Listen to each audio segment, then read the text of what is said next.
فرمایا بسم اللہ الرحمن الرحیم قل تعالوا اتل ما حرم ربکم علیکم، کہہ دیجئے میرے پیغمبر تعالوا، آؤ تو صحیح میری طرف آ جاؤ ذرا میرے پاس، اتل ما حرم ربکم، کہ میں تلاوت کروں تمہارے اوپر وہ چیزیں جو حرام کی ہیں تمہارے رب نے، علیکم تمہارے اوپر، اتلو اوجب، ایک معنی یہ بھی ہے اوجب ما حرم ربکم علیکم، میں تمہارے اوپر واجب ٹھہرا دیتا ہوں، ضروری ٹھہرا دیتا ہوں وہ چیزیں جو حرام کی ہیں تمہارے رب نے تمہارے اوپر، وہ مخصوص چیزیں ہیں جس کو تمہارے رب نے تمہارے اوپر حرام کر دیا۔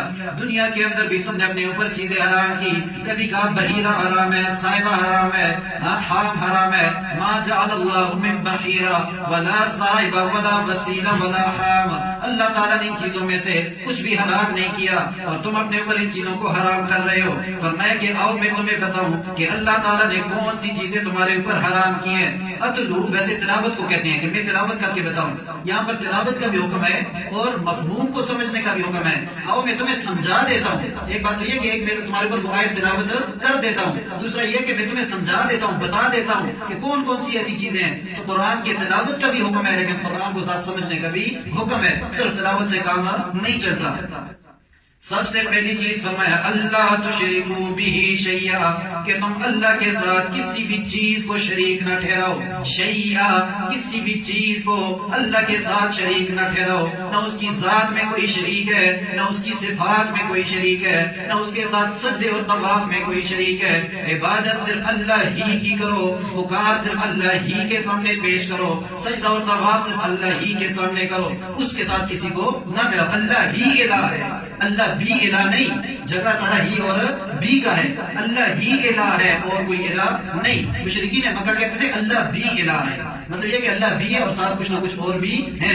فرمایا نہیں ایسی بات نہیں ہے، اللہ تشرکوا بہ شیئا، تم اللہ کے ساتھ کسی کو شریک نہ ٹھہراؤ۔ کیوں؟ اس لیے کہ سورہ لقمان میں فرمایا ان الشرک لظلم عظیم، شرک بہت بڑا ظلم ہے، اور والظالمون هم الکافرون، ظالم ہی کافر ہوا کرتے ہیں۔ انہ من یشرک باللہ فقد حرم اللہ علیہ الجنہ، سورہ مائدہ کے اندر فرمایا جس نے بھی اللہ کے ساتھ کسی کو شریک ٹھہرا دیا اللہ تعالیٰ نے اس کے اوپر جنت کو ہمیشہ کے لیے حرام کر دیا۔ اس گناہ سے اپنے آپ کو بچاؤ۔ اس کی وجہ کیا ہے؟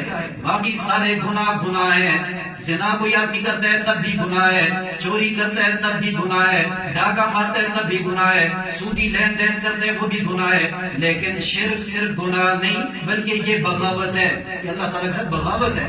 اور باغی کو تو پاکستان کی حکومت بھی معاف نہیں کرتی، کسی کے اوپر بغاوت کا مقدمہ درج ہو جائے تو پاکستانی حکومت بھی معاف نہیں کرتی۔ تو جب یہ معاف نہیں کرتے تو اللہ تعالیٰ باغی کو کیسے معاف کر سکتے ہیں؟ اس لیے بغاوت سے اپنے آپ کو بچاؤ۔ اللہ تشرکوا بہ شیئا، اس اللہ کے ساتھ کسی کو شریک نہ ٹھہراؤ۔ نمبر 2 وبالوالدین احسانا، والدین کے ساتھ حسن سلوک کرو۔ اصل عبارت یہ تھی احسنوا بالوالدین احسانا، احسان کرو والدین کے ساتھ، احسان کرنا، بہتری کرو، احسان والے معاملات کیا کرو۔ اگر والدین تمہارے مشرک ہیں، کافر ہیں، تب بھی دنیا کے لحاظ سے ان کی خدمت جاری رکھو، ان کی خدمت نہیں چھوڑنی۔ ہاں اللہ کے مقابلے میں شرک کا حکم دیتے ہیں اس بغاوت کا تو پھر بات نہیں ماننی، بدعات کا حکم دیتے ہیں تو بات نہیں ماننی، اس کے علاوہ تمہیں ہر معاملے میں ان کا ساتھ دینا ہے۔ مولانا عبید اللہ سندھی رحمۃ اللہ علیہ بہت بڑے عالم گزرے ہیں، قرآن کریم کی بہت زیادہ خدمت انہوں نے کی، بلکہ پاکستان کے اندر رئیس المفسرین حضرت مولانا حسین علی الوانی رحمۃ اللہ علیہ نے قرآن کی بہاریں یہ پیدا کی۔ میاں والی کا ایک دیہات کا رہنے والا عالم ہے، انہوں نے قرآن سیکھا عبید اللہ سندھی رحمۃ اللہ علیہ سے۔ عبید اللہ سندھی رحمۃ اللہ علیہ چونکہ سکھ خاندان سے تعلق رکھتے تھے اور ان کی والدہ جو تھی وہ آخر تک سکھ تھی اور یہ مسلمان ہو گئے، تو مسلمان ہونے کے بعد جب یہ درس و تدریس کرتے تھے والدہ ان کے مسلمان ہونے پر اتنی ناراض تھی کہ محفل کے اندر جوتا اٹھا کر آ کر عبید اللہ سندھی رحمۃ اللہ علیہ کو سر پہ مار دیتی، لیکن عبید اللہ سندھی رحمۃ اللہ علیہ اپنا سر جھکا کے رکھتے ہیں کہ والدہ ہے اسے کیا کہہ سکتے ہیں، مارتی رہے، سب شاگردوں کے سامنے مار کھاتے رہے لیکن کبھی بھی والدہ کے سامنے اف تک نہیں کیا۔ اور والدہ یہ کہتی تھی واپس پلٹ آؤ میں تمہیں چھوڑ دوں گی، روز مارتی تھی، لیکن عبیداللہ سندھی نے مذہب نہیں چھوڑا، دین نہیں چھوڑا، باقی ہر قسم کی خدمت ان کی کی.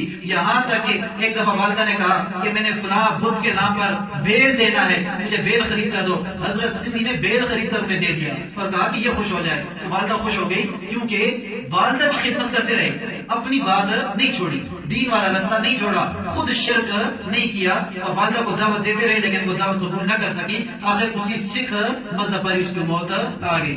لیکن احسان کیا والدہ کے ساتھ. اس لیے مسلمان ہو، ہمارے والدین تو کم از کم مسلمان تو ہیں، اس لیے اپنے والدین کے ساتھ حسن سلوک کرو. یہ نعمت دوبارہ انسان کو نہیں ملتی ہے. ایک دفعہ دنیا سے چلی گئی، نوجوانوں سے میں کہتا ہوں ایک دفعہ ان کا سایہ سر سے اٹھ گیا، ارمان کرتے رہو گے لیکن یہ سایہ دوبارہ نہیں ملے گا. ساری چیزیں دنیا کے اندر دوبارہ مل سکتی ہیں، والدین دوبارہ نہیں مل سکتے.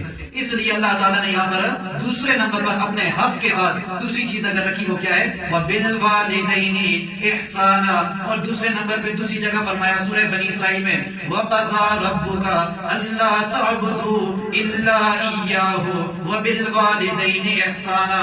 وہاں پر بھی تیرے رب نے یہ فیصلہ کر دیا ہے کہ تو اس کے ساتھ کسی کو شریک نہیں ٹھہرائے گا، اور دوسرے نمبر پر والدین کے ساتھ حسن سلوک کرے گا، ان کے ساتھ بدتمیزی نہیں کرے گا، خدمت کرے گا. والد کوئی کام کر رہا ہے اس کے ہاتھ سے لے لو کہ یہ میں کر دیتا ہوں. کوئی بھی کام کر رہا ہے تکلیف والا کام ہے، بیٹے کو چاہیے لے لے. لیکن آج کل بیٹا کیا کرتا ہے؟ وہ باپ کو دیکھتا رہتا ہے لیکن خود بیٹھا رہتا ہے. باپ بازار سے آئے گا، سودا ہاتھ میں پکڑا ہوگا، دونوں ہاتھ اس کے بھرے ہوں گے، بیٹا پاس سے گزر جائے گا دوستوں کے ساتھ، اس طرح نہیں کرے گا کہ باپ کے ہاتھ سے یہ شاپر لے لوں اور گھر تک پہنچا دوں، نہیں لیتا.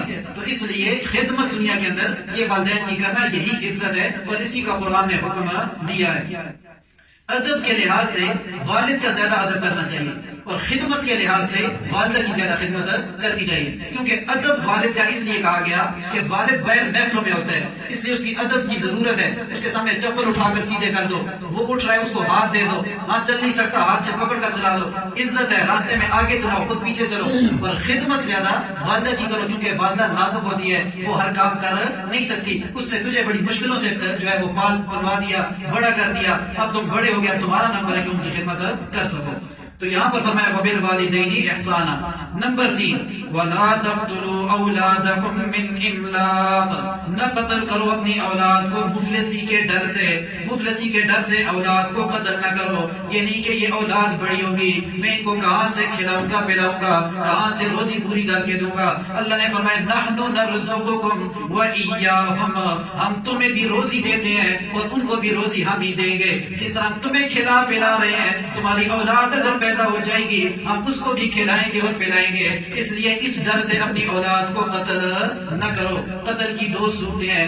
ایک تو قتل یہ ہے کہ انسان ہاتھ کے ذریعے مفلسی کے عالم میں اپنی اولاد کو قتل کر دیتا ہے، کہتا ہے کہ میں ان کو نہیں کھلا سکتا. اور دوسری صورت آج کل کے دور میں جو کثرت کے ساتھ پائی جاتی ہے، اور وہ کیا؟ اولاد کا پیدا ہی نہ کرنا، کرتے ہی نہیں، جان بوجھ کے نہیں کرتے. کون سنبھالے گا، کون اتنا کھلائے گا پلائے گا؟ ایک آدمی ہے وہ نفسیاتی خود مریض ہے، اس کو رش اور جھمگٹا زیادہ اچھا نہیں لگتا، وہ ایک الگ بات ہے. لیکن اس وجہ سے کہ کون کھلائے گا ان کو، اس لیے میں نہیں کرتا، مہنگائی ہے تو یہ غلط بات ہے. اللہ تبارک و تعالیٰ نے روزی کا ذمہ لے لیا ہے. بچہ جب ماں کے پیٹ سے پیدا ہوتا ہے اس نے کتنا دنیا میں رہنا ہے، کتنا فائدہ حاصل کرنا ہے، کتنا نقصان حاصل کرنا ہے، دنیا کے اندر کتنی روزی کھانی ہے، یہ سارے فیصلے اللہ تعالیٰ کے پاس لکھ دیے جاتے ہیں اور بچے کو دنیا کے اندر بھیج دیا جاتا ہے. تمہیں کس چیز کی پریشانی ہے؟ ہاں، تمہاری قسمت میں جتنی بھی پریشانیاں لکھی ہیں یہ ساری اللہ تعالیٰ نے لکھی ہوئی ہیں، وہ آ کر رہیں گی جو کچھ بھی ہو جائے.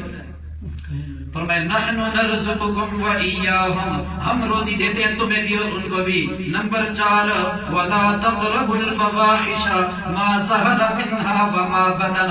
اور نہ قریب جاؤ بے حیائی کے، جو ظاہری ہو یا چھپی ہوئی ہو. بے حیائی کی بات کے قریب بھی نہ جاؤ، کرنا تو دور کی بات ہے، بے حیائی کرنا یہ تو بہت بڑا گناہ ہے. اللہ فرماتے ہیں اس کے قریب بھی نہ جاؤ. جب تم اس کے قریب نہیں جاؤ گے تو تمہیں بے حیائی کرنے کی نوبت ہی نہیں آئے گی اور تم اس گناہ سے بچے رہو گے.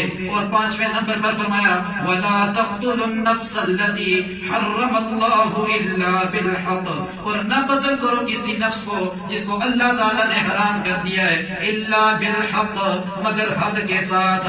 حق کیا ہے کہ اگر اس نے کسی کو قتل کیا بدلے میں قصاصاً اس کو قتل کیا جا سکتا ہے. دوسرا حق یہ ہے کہ وہ شادی شدہ تھا، اس نے زنا کر دیا، بدلے میں اسے سنسار کیا جا سکتا ہے. اور تیسرا حق یہ ہے کہ وہ ایماندار تھا، مرتد ہو گیا، اسلام کام کو چھوڑ گیا دوبارہ اس کو دعوت دو نہیں آتا تو قتل کر سکتے ہو. یہ 3 قتل حق ہیں اور اس کے علاوہ سارے قتل ناحق ہیں. کوئی قتل جائز نہیں ہے. آپ کے قتل بازار میں 50-50 روپے کے لیے لوگ قتل. ابتباد کے حدیث رمضان میں 2 یا 3 بندے قتل ہو چکے ہیں چھوٹی چھوٹی باتوں کے اوپر. اور اگر خبریں آپ سنیں تو خبروں کی اگر پہلی 5 منٹ جو ہے اس میں یہی بات ہوتی ہے لاہور میں ادھر ڈاکو نے قتل کر دیا, کراچی میں ادھر قتل کر دیا, اور پنڈی میں ادھر قتل ہو گیا. ہر جگہ قتل ہی قتل ہے. اس کو گناہ ہی نہیں سمجھا جاتا حالانکہ اکبر الکبائر میں سے ہے. اللہ نے فرمایا نہ قتل کرو کسی نفس کو جس کا قتل اللہ نے حرام کر دیا ہے الا بالحق, مگر حق کے ساتھ. ذالکم وصاکم بہ لعلکم تعقلون, یہ تمہارے لیے وصیت ہے, حکم ہے اللہ تعالیٰ کی طرف سے تاکہ تم عقل و شعور رکھو, تمہارے اندر عقل پیدا ہو جائے. یہ 5 باتیں اللہ تعالیٰ نے یہاں پر ذکر کر دی, باقی 5 باتیں آگے ذکر کی جائیں گی. اللہ تبارک و تعالیٰ سے دعا ہے جو کچھ بڑا سمجھ اس پر عمل کرنے کی توفیق عطا فرمائے.